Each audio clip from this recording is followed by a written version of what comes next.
আরে শালা, এ তো দেখতেছি জমি কিনার সাথে সাথেই বাড়ি করে ফেলা হয়েছে। কি বাড়ি হাঁকাইছে মাল। দাঁড়া ভাই, এবার তুই পুঙ্গা মারা খা। কতবার করে কলাম জমিটুক আমার দে, আমার কথা শুনলেই নে। এখন তোর জমি রাস্তায় বা কই, আর জমি বেসপিটা কার কাছে? কিরে, ওটা জুয়েল না? জুয়েলই তো দেখতেছি। কিরে জুয়েল, কেমন আছিস? মেঘনা চাইতে বৃষ্টি। ও ভাই, আমি ভালো আছি, তুমি ভালো আছো? আমার আর ভালো, তুই থাকতে দিলি কি করে? জমিটা বাইরের লোকের কাছে বিক্রি করলি, আমার একটু বললিও না। তুই আমার ভাই হয়ে আমার এই ক্ষতিটা করতে পারলি?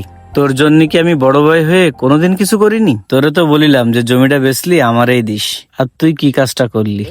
আজকে আমার এই জমির কোনো রাস্তা নেই, এর জন্য তুই দায়ী। ভাই, তুমি পরিস্থিতির শিকার হয়ে যে আমারে দোষাচ্ছ।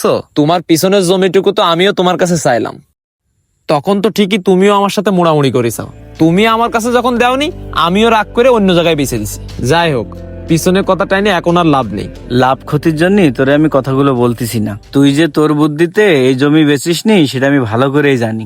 ভাই দেখো, লাইন ছাড়া বেলাইনি কথা বলে না। তুমি কি আমার বোর কথা কতে চাচ্ছাও? শোনো ভাই, তোমার মতো আমি কোনো বিটি মানুষের কথাই চলি না। তুই আমার একমাত্র ছোট ভাই। এই জমি ভাগ করার সময় তোরে সামনের সাইড থেকে দিছি, আর আমি পিছন সাইড থেকে নিছি।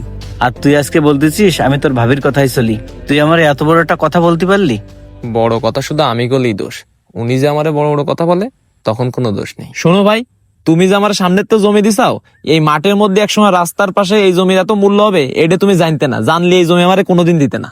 ভাইডারে শহরে নিয়ে যেয়ে ওর ব্রেনটা ওয়াশ করতে আর কিছু বাকি রাখিনি। বিয়েটা করানোর আগে আমার ছোট ভাইটা কত ভালো ছিল। শোন ভাই, তুই আমারে খামাখা ভুল বুঝতেছিস। তোর এই জমিটা বাইরে বিক্রি করাতে আমি অনেক বড় ক্ষতিগ্রস্ত হয়েছি, সে তো তুইও জানিস। আমাদের বাপ তো আর বেশি জায়গা জমি রেখে যায়নি, এইটুকুই শুধু রেখে গেছে। তুই তো শহরে ফ্ল্যাট নিয়ে থাকিস, আল্লাহ দিলে তোর তো কোনো অভাব নেই। আর আমি ছেলে মেয়ে দুটোরে নিয়ে ওই ভাঙা ঘরেই থাকি। তাই ভাবছিলাম তুই জমিটুকু দিলে এখানে একটা বাড়ি করবো। তুই হয়তো বা জানিস না, এই জমিটা নেওয়ার জন্য তোর ভাবির সোনা দানা যা ছিল সব আমি বন্ধক দিয়ে টাকা রেডি করে রাখছিলাম। আল্লাহ, আমি তো মস্ত বড় একটা ভুল করে ফেলেছি। আমার তো দেখতেছি বিরাট বড় অন্যায় হয়ে গেছে। আমি তো জেদাজেদি করতে যে আমার অজান্তে আমি আমার বড় ভাইয়ের অনেক বড় ক্ষতি করে ফেলেছি। ঠিক আছে জুয়েল, মনে কষ্ট নিস না। বাড়িতে তোর ভাবির সাথে দেখা করে যাস।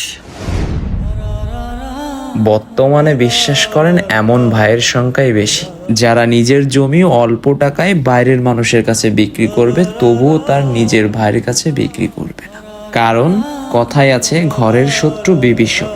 আর এইসব কারণের জন্যই ভেঙে যাচ্ছে রক্তের বাঁধন। আপনাদের কি মনে হয়? অবশ্যই কমেন্ট বক্সে জানিয়ে যাবেন।